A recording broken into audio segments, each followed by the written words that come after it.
Mr. Speaker, there's ever-growing concern among mayors, councillors, regional service representatives and citizens alike about the lack of adequate policing in rural areas.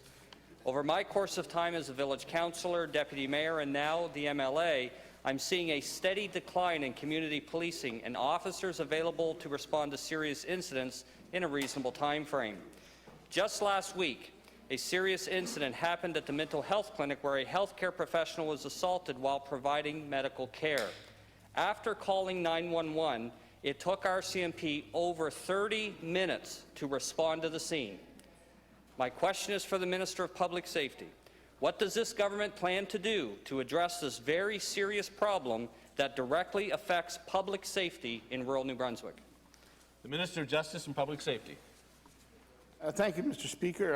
As the member knows, the individual issue that he spoke about, I can't speak about an individual case of law enforcement which may or may not produce potential charges. But I can tell you this, safety is very important to this government as it relates to its citizenry. There are issues, and we're looking at them. There's 9 municipal police forces that make up at least 3% of the geography and 30% of the people. The rest is the RCMP, which does 97% of the geography of the province and 70% of the population. The province of New Brunswick does not have direct line policing. It's either municipal or RCMP. However, whenever there's delays like this, I'm hearing the message about issues with respect to policing. I've met with my colleague, the minister responsible for municipal reform. We believe that policing should be part of municipal reform. It should be looked at carefully, and it will be. Time, Minister. The member for Fredericton Grand Lake and Leader with Party.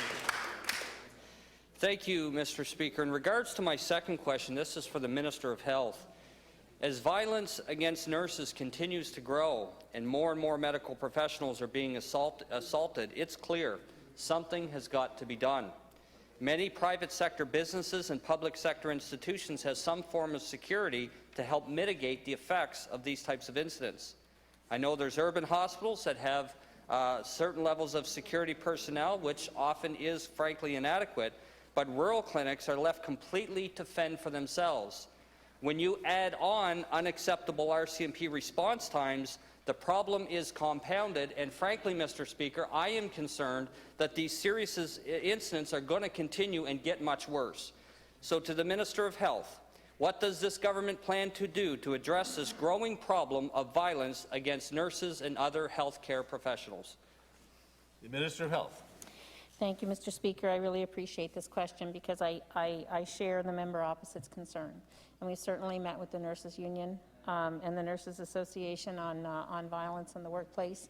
We understand that we do have to have protocols for security, and you know, at times like this, Mr. Speaker, there is a protocol that is followed by the RHAs.